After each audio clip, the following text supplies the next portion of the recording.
Dubai అనుకుని మనం ఆశపడతామే కాని అక్కడ విల్లాకి అసలు కథ మొదలవుతుంది. సమాజంలో మానవ సంబంధాలు రోజురోజుకీ మండగలిసిపోతున్నాయి. పరాయి స్త్రీ పురుషుల మోజులో పడి పచ్చని కాపురాల్లో చిచ్చుపెట్టుకుంటున్నారు. ఇక ఇప్పుడు నేను చెప్పి ఈ ఘటన గురించి వింటే ఇలా కూడా జరుగుతుందని ఆశ్చర్యపోకమానరు. విజయ్ అనే కడపకి చెందిన వ్యక్తి డ్రైవర్ పని కోసం దుబాయ్కి వెళ్లినప్పుడు అక్కడ షేక్ రెండవ భార్యతో తనకి జరిగిన సన్నివేశాలని మనకి ఈమెయిల్ ద్వారా పంపడం జరిగింది. అలా అక్కడ షేక్ భార్యలు ఎలా ఉంటారు, డ్రైవర్లను ఎలా వాడుకుంటారు అనే దాని గురించి తన వివరంగా చెప్పుకొచ్చాడు. ఈ వీడియో చాలా ఇంట్రెస్టింగ్గా ఉంటుంది. ఎక్కడా స్కిప్ చేయకుండా పూర్తిగా చూసి ఒక లైక్ చేసి మీ సపోర్ట్ని మాకు తెలియజేయండి. ఇక వివరాల్లోకి వెళ్తే, ఆంధ్రప్రదేశ్లోని కడపలో వీరస్వామి వెంకటమ్మ దంపతులు వ్యవసాయం చేసుకుంటూ తమ 4 పిల్లల్ని పోషించేవారు. అందులో రెండవ సంతానమే విజయ్. చదువుల్లో అంతంత మాత్రమే ఉన్న విజయ్ ఎంతో కష్టపడి BA డిగ్రీని కంప్లీట్ చేశాడు.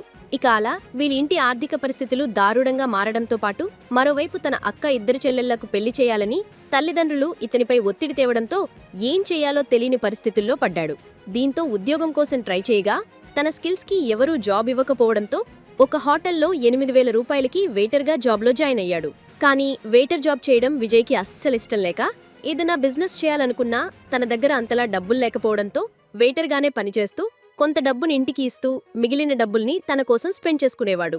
ఇక ఈ క్రమంలోనే అదే ఊర్లో డిగ్రీ ఫస్ట్ ఇయర్ చదువుతున్న మమతతో విజయ్కి మంచి పరిచయం పెరిగి ఆ పరిచయం కాస్త నిదానంగా సన్నిహితంగా మారి వీరిద్దరూ ప్రేమలో పడ్డారు. అలా వీరిద్దరూ వీకెండ్లో మూవీస్, రెస్టారెంట్స్ అని తిరుగుతూ ఒకానొక టైంలో ఇద్దరికీ మంచి అండర్స్టాండింగ్ రావడంతో లైంగికంగా కలుస్తూ తమ కోరికలని తీర్చుకుంటుండేవారు.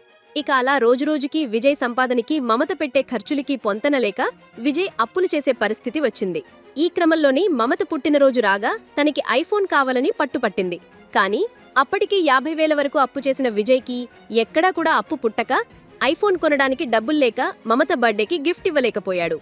దీంతో విజయ్ పేదరికంతో విరక్తి చెందిన మమత అతనితో ఉన్న రిలేషన్కి ఫుల్ స్టాప్ పెట్టేయడంతో విజయ్ మానసికంగా కృంగిపోయి ఎలాగైనా ఎక్కువ డబ్బులు సంపాదించాలని డిసైడ్ అయ్యాడు. కానీ ఎలా సంపాదించాలో తెలియక ఏదైనా బిజినెస్ చేయాలని తనకి తెలిసిన శేఖర్ అనే అతను ట్రావెల్స్ ఏజెన్సీ నడుపుతూ ఉండడంతో అతన్ని కలిసేందుకు ఆఫీస్కి వెళ్లి తన పరిస్థితిని వివరించగా అందుకు శేఖర్ ఇప్పుడున్న సిచ్యువేషన్లో బిజినెస్ స్టార్ట్ చేస్తే ఉన్న డబ్బుల్ని పోగొట్టుకోవాల్సిందేనని, ఇప్పుడు ఏది గ్యారంటీ లేకుండా పోయిందని, బిజినెస్ కన్నా ఏదైనా జాబ్కే వెళ్లమని అడ్వైజ్ ఇచ్చాడు. కానీ విజయ్ తాను చదివిన చదువుకి హోటల్లో వెయిటర్ జాబ్ మాత్రమే దొరుకుతుందని, దానివల్ల ఎక్కువగా డబ్బులు రావట్లేదని చెప్పగా కాసేపు ఆలోచించిన శేఖర్ విజయ్తో సౌదీ అరేబియాలో లేబర్ పనులు చాలా ఉంటాయని, అలా అక్కడ ఇంటి పని లేక డ్రైవర్ పని చేస్తే బాగా డబ్బులు సంపాదించొచ్చని చెప్పడంతో అందుకు విజయ్ తనకి డ్రైవింగ్ బాగా తెలుసని ఏదైనా జాబ్ ఉంటే ఇప్పించమనగా విజయ్ ముందే శేఖర్ సౌదీలో ఉన్న ఒక ఫ్రెండ్కి కాల్ చేసి అడగడం మొదలుపెట్టాడు.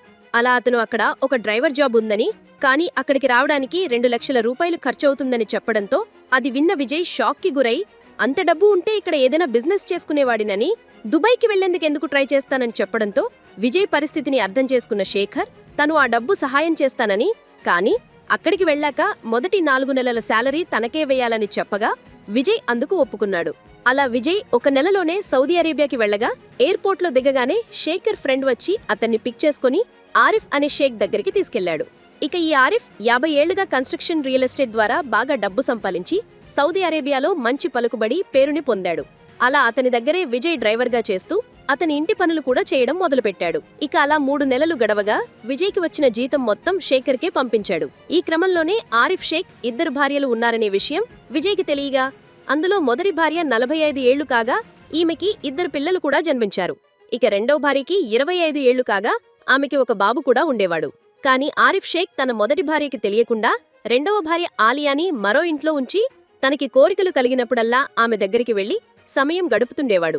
ఇక అలా తన మొదటి భార్య వయసు షేక్ వయసుకి దగ్గరలో ఉండగా రెండవ భార్య వయసు మాత్రం అతని వయసులో సగం ఉండడంతో విజయ్ షాక్కి గురయ్యాడు. ఇక అలా తన 2 భార్యల విషయం విజయ్కి తెలిసిందని షేక్కి తెలిసి విజయ్కి వార్నింగ్ ఇస్తూ తన రెండో భార్య గురించి తన మొదటి భార్యకి చెప్తే ఉద్యోగం నుంచి తీసేస్తానని, తన దగ్గరున్న పాస్పోర్ట్ని కూడా కాల్ చేస్తానని చెప్పడంతో విజయ్ షేక్ మాటలకి భయపడి తను ఎవ్వరికీ చెప్పనని ప్రామిస్ చేశాడు. ఇక షేక్ తన రెండో భార్యతో సీక్రెట్గా బయట తిరుగుతూ అప్పుడప్పుడు తను లేని సమయంలో విజయ్కి కాల్ చేసి ఆమెను మార్కెట్కి, షాపింగ్కి తీసుకెళ్లమని చెప్పేవాడు.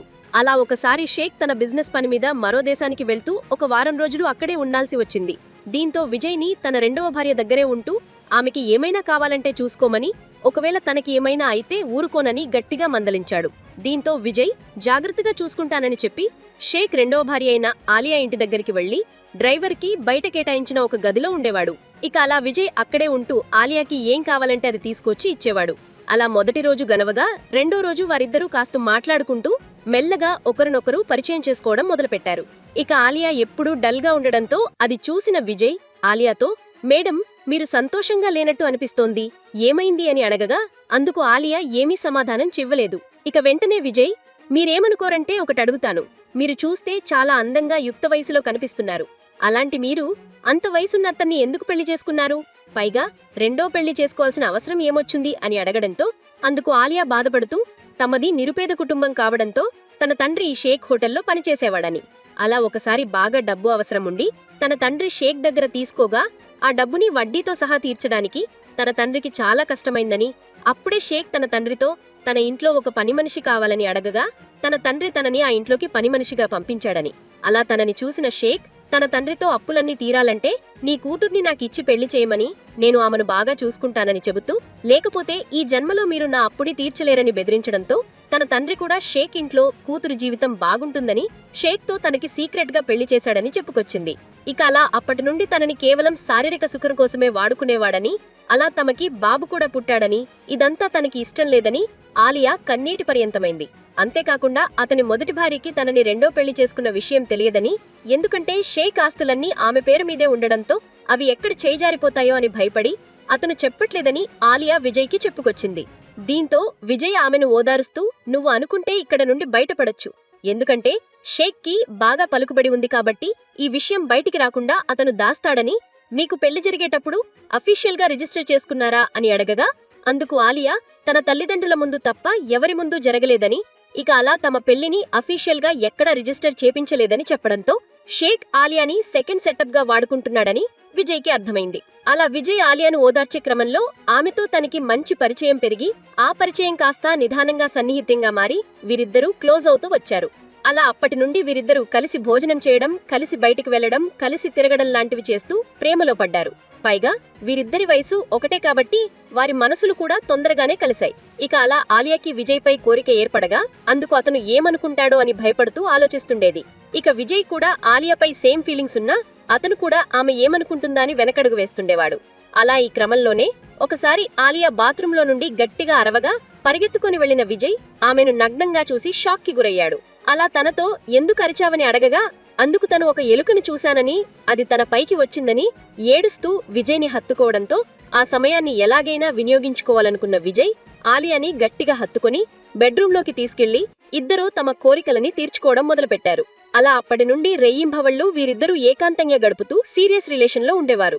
ఈ క్రమంలోనే విజయ్ ఆలియాపై చూపించే ప్రేమను చూసి ఆలియాకి విజయ్ని పెళ్లి చేసుకుని హ్యాపీగా లైఫ్ ని లీడ్ చేయాలనిపించింది. ఇక ఇదే విషయం విజయ్కి చెప్పడంతో రోగి కోరింది పెరగన్నమే, డాక్టర్ చెప్పింది పెరగన్నమే అన్నట్లు విజయ్ అందుకు ఒప్పుకున్నాడు. కానీ తామిద్దరూ దుబాయ్లో ఉంటే పెళ్లి జరగడం కష్టమని, ఇండియాకి వెళ్లిపోతే హ్యాపీగా లైఫ్ ని లీడ్ చేయొచ్చు అని చెప్పగానే అందుకు విజయ్ తన పాస్పోర్ట్ మరియు డాక్యుమెంట్స్ అన్నీ షేక్ దగ్గరే ఉన్నాయని చెప్పడంతో అందుకు ఆలియా నీ డాక్యుమెంట్స్ అన్నీ షేక్ ఇక్కడే పెట్టి వెళ్లాడని చెప్పడంతో విజయ్ ఆనందానికి అవధులు లేకుండా పోయాయి. అంతేకాకుండా తన దగ్గర కావలసినంత నగలు, డబ్బులు కూడా ఉన్నాయని, మనం వాటిని ఇండియాకి తీసుకెళ్లి లగ్జరీ లైఫ్ ని లీడ్ చేయొచ్చు అని ఆలియా విజయ్కి చెప్పడంతో విజయ్ వెంటనే ఇండియాకి ఫ్లైట్ టికెట్స్ ని బుక్ చేశాడు. ఇక అలా ఆలియా షేక్ కి ఒక లెటర్ రాస్తూ తన ప్రేమించిన విజయ్తో వెళ్లిపోతున్నానని, మళ్లీ నీ జీవితంలోకి రానని, తమ కొడుకుని అక్కడే వదిలి వెళుతున్నానని, తమ పెళ్లిని రిజిస్టర్ చేయకుండా మోసం చేశావని, తమకి పెళ్లి జరిగినట్లు ఎలాంటి ప్రూఫ్ లేదని ఒక లెటర్ని రాసి కొడుకుని ఆయా దగ్గర వదిలి విజయ్తో వెళ్లిపోయింది. అలా 2 రోజుల తర్వాత ఇంటికి వచ్చిన షేక్ ఆలియా కోసం వెతకగా ఆమె ఇంట్లో లేకపోవడం, కొడుకు మాత్రమే ఉండడంతో తన ఫోన్ కి ట్రై చేయగా స్విచ్ ఆఫ్ రావడం మొదలైంది. అలా ఆ తర్వాత విజయ్కి ఫోన్ చేసినా అతని ఫోన్ కూడా స్విచ్ ఆఫ్ రావడంతో షేక్ కి అనుమానం వచ్చి ఆలియా గదిలోకి వెళ్లి చూడగా లాకర్లో ఉన్న డబ్బు, నగలుతో పాటు విజయ్ పాస్పోర్ట్ కూడా కనిపించకపోవడంతో షాక్ కి గురైన షేక్ పక్కనే ఉన్న లెటర్ని చూసి చదవగా తనకి అసలు విషయం అర్థమైంది. దీంతో పోలీసులకి కంప్లైంట్ ఇస్తే తన రెండో పెళ్లి గురించి తన మొదటి భార్యకి తెలిసిపోతుందని, ఆ తర్వాత ఉన్న ప్రాపర్టీస్ కూడా పోగొట్టుకుని రోడ్డుపై పడాల్సి వస్తుందని భయపడి ఆరిఫ్ షేక్ ఆ విషయాన్ని అక్కడికే వదిలేసి ఆలియాకి పుట్టిన కొడుకుని ఆయాకి ఇచ్చేసి తనని పెంచే బాధ్యతల్ని ఆమెకి అప్పగించి ఇతను మొదటి భార్య దగ్గరికి వెళ్లిపోయాడు. ఇక ఇండియాకి వచ్చిన ఆలియా విజయ్ హిందూ సాంప్రదాయం ప్రకారం పెళ్లి చేసుకుని ఒకటయ్యారు. అలాగే ఆలియా ఇచ్చిన డబ్బు నగలుతో విజయ్ తన అక్క చెల్లెళ్ళకి పెళ్లి చేసి ఒక ఇల్లుని కట్టుకుని బిజినెస్ ని కూడా స్టార్ట్ చేసి హ్యాపీగా తన లైఫ్ ని గడుపుతున్నానని విజయ్ మెయిల్ ద్వారా మనకి తెలియజేయడం జరిగింది. అసలు విజయ్ చేసిన దాంట్లో ఎంతవరకు కరెక్ట్ అని మీరనుకుంటున్నారో మీ అభిప్రాయాన్ని కామెంట్ సెక్షన్ లో తప్పకుండా తెలియజేయండి. మీరు కూడా మీ లైఫ్ లో జరిగిన ఇలాంటి ఘటనలని మాతో షేర్ చేసుకోవాలనుకుంటే స్క్రీన్ పై కనిపించే ఈ ఇమెయిల్ ఐడికి మీ స్టోరీని పంపిస్తే మేము అందరికీ తెలియజేస్తాం. For more interesting videos